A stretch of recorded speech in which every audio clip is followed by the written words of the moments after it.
Okay, just come on. Okay. Oh, we're all crookedy. 5, 4, 3, 2, 1. Hey friends, welcome back to Bible Fun with the Duns. Today we read the whole entire book of 3rd John. Yep. Shortest book in the New Testament. Yeah. It's so cute. It's precious. Okay. So John wrote this book, shocker, and this book, it gives us a really good picture of John's heart. Isn't he the disciple Jesus loved? He is. Okay. That's what he said anyway. And he's all of it. Yeah. Same. I say I'm Jesus' best friend, don't I? Yeah, you do. And You do. I am. Okay. So what we see here in this is a lot of the way John relates to others, the way he cares about his relationships, the way he disciples. And he has 2 examples, and he had in this book today. He has a good example. He's letting me bury myself. Just go ahead. He has a good example, and he has. I'm actually thinking something weird, by the way. Just What is it? Well, I'm thinking. It's our bedtime. I'm thinking it's 3rd John, and I was like, I think I'm 3rd John, and then John's outside Jimmy John? running, and I was like, he's Johnny 4th John. Day? So my grandpa's name is Jimmy John. My dad's name is Johnny. My name is Jonathan, and then I have John. So I'm 3rd John. You are 3rd John. I don't know what else you said. That's what I've been thinking about Okay. literally the whole time. Okay, so John is really relational, and I'll go ahead and give my ahead. takeaway while you prepare. I think so. So, what I love here is that you see John's heart for discipleship and growing disciple makers. This is God. I know I'm saying that a lot, but it is literally God's plan to spread the gospel, and so I love that John is passionate about that. I'm going to stab you.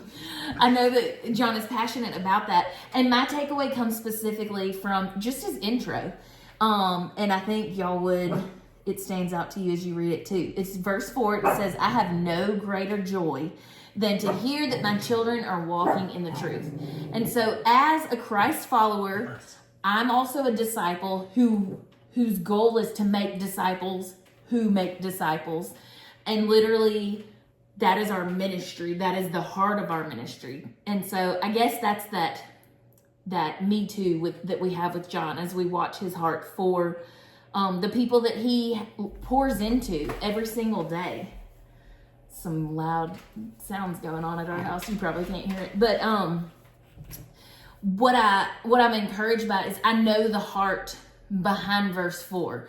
So like specifically, the Lord, he gave us a whole church. Like he moved us to Petal, Mississippi for that. And we see so many areas, not just within the church, but outside of the church also as places to pour into and to be a light and to show the love of Christ to.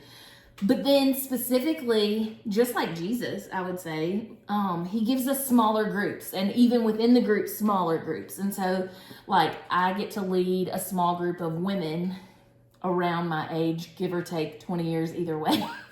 And then I get to lead a D group of, they're now freshmen in high school that I love dearly.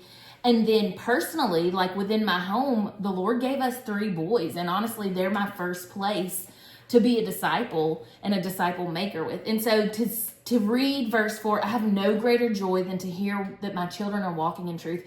That is the most important thing to me. And that is truly, I have no greater joy than when I see fruit come from them. When I see that click, that aha moment that they have in their relationship with God. Or when I see that they are sharing Christ with other people, that there is nothing that gets me more excited.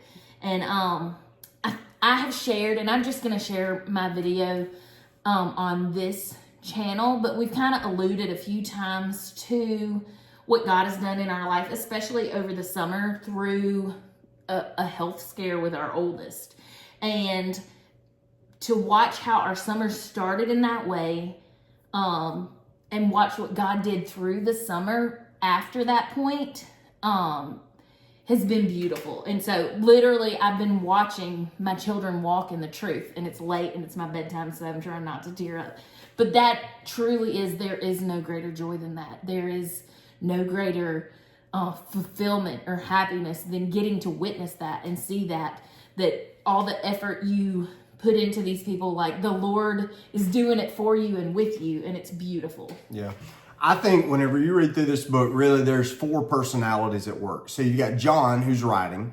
You've got Gaius, who is the recipient of this book, who Paul talks about him. Like he hopes that he is as physically healthy as he is spiritually healthy. So John says this dude, he's mature in the faith, and which is great.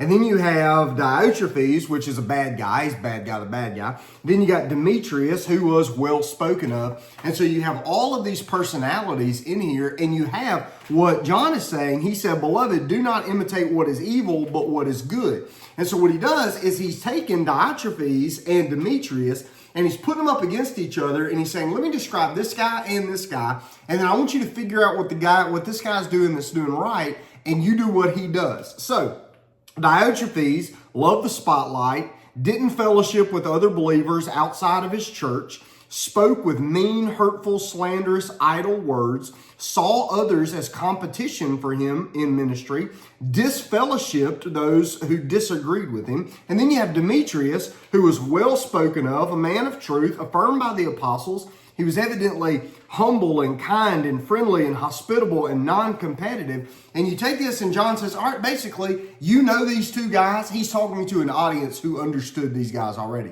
He said, which one of these guys do you want to grow up and be like? All right. So if you want to be like him, then watch what he does and do it. Okay. That's what he's saying.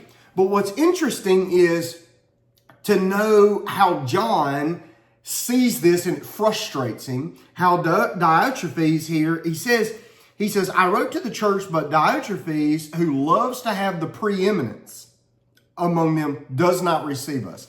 Now, I want you to just remember this, okay? This is an interesting irritation for John, who says this guy always wants to be the top dog, and he is not letting any of us. He's first. Yeah, John's mad at him, right? How many times did we read through the Gospels where the disciples continually argued over who was the greatest? And then John and James even had their mama go to Jesus and say, hey, Jesus, I need you to do whatever I ask, right? My two boys. They're your favorite. They're your favorite. Remember, the disciple whom you loved. When you get into your kingdom, I want them to sit one at your right hand and the other at your left hand. And all the other disciples get mad. They're like, why are you guys trying to be the number one? And now that John is older and mature, what frustrates him? The sin he himself probably had to grow out of. He saw as, man, come on, get it together. And so when you read through this, we find, he ends this, he says, peace to you, our friends. Greet the friends by name. So peace must have been a great encouragement to Gaius, who's getting the letter, because it sounds like this church was having trouble, and to John himself, because he's surely distressed over the division that he saw. And he said, it's not supposed to be like this. He said, we're not in competition with each other. We are actually on the same team, in the same family. And so he says, look, you got two paths you can take. You can take the path of the guy that he irritates all of us, or the guy we all love. Who do you want to be? Now, what do? Do that. He said, so quit wanting to be this guy, but acting like this guy. So instead, beloved, do not imitate what is evil, but what is good. I think that's a great place to stop. All right, we'll see you later. Bye.